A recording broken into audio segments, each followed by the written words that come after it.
The Filipino nation is on a sad state.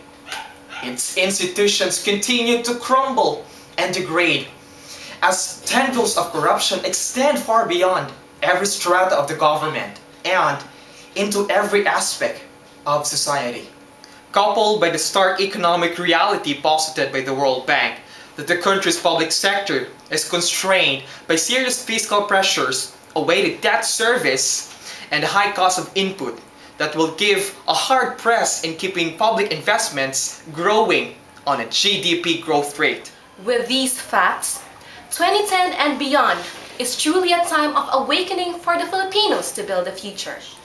But, sad to say, we cannot solve our country's serious fiscal problems and our people's unanswered questions on poverty and surplus without institutional reform.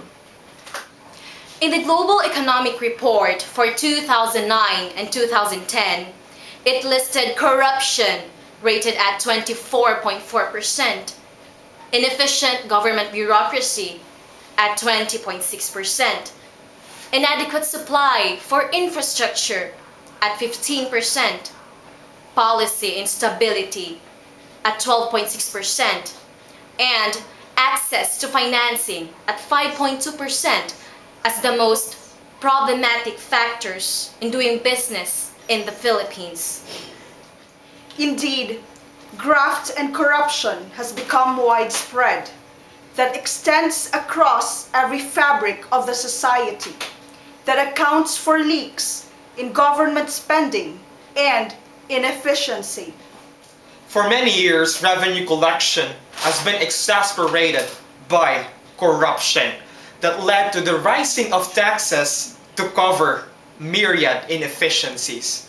That is right, and only when we guarantee that the agents of justice are far from reproach will people believe the seriousness of any campaign against graft and corruption.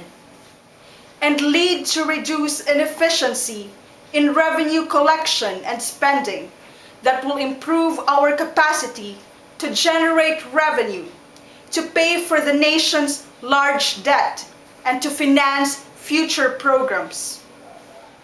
Importantly, the next administration must make a substantial budget reform as top priority as part of the overall strategy of institutional reform. It is said here in the Philippines that hiring is like marriage and firing. This is substantiated by the Global Competitive Report of 2009 and 2010, where it did not rate well when it came to labor laws, particularly in hiring and firing employees. This calls for a reassessment of Philippine labor laws. The stark reality is that Philippine labor laws need to equally treat both employer and employee fairly. Further, it must give employers greater liberty in providing just compensation, just as it ought to give employees the freedom to leave with due notice. In the last decade, our country has seen a degradation of democratic foundations and its civil liberty constantly under assault. Likewise, the government has evoked executive privileges to shield the public from knowing the truth.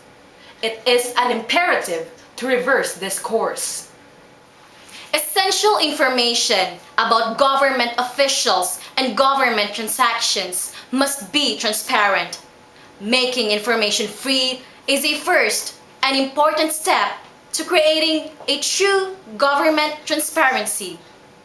The clear and present danger is to let opportunity to shatter the status quo, to slip by, as well as to let people to believe, to lead on, that any leader is a messiah who can take up all the problems today. Honesty, integrity, and treating people fairly forms the basis of a mandate that will be needed to take a decisive action. An opportunity is presented to bind the nation's wounds, to douse anger from the past failures, and the quench of the Filipinos' thirst to that elusive dream of public trust that was not given in vain. To look at the next presidential elections without taking into context that the fight is all about Gloria Macapagal-Arroyo and her brand of politics is missing the point of what the 2010 elections is all about. To expect any administration to change dramatically anything the day it steps onto office is a false dream. Likewise, to expect any administration to solve every problem at the end of its term is even more ludicrous. The biggest challenge of the Philippines is institutional reform. To ignore this is to keep repeating the same problems of the past. This is not a time for fear or to be timid. There's only one recourse, a decisive action that must be taken to build a true and lasting future for all Filipinos. Once again, this is Jonathan Daniel. And I am Jamila Faye Lumactod. And I am Imari Hilayo. As we close another episode of HDI Cyberspace Presentation, we must realize that it is only through a system of open markets, unambiguously regulated by an activist state, and one in which intervenes to reduce the greater inequalities that competitive markets will inevitably generate. And I am Marc Colinares. Let me end this presentation that it is through properly balancing responsibility with private incentives that we can invest on the future.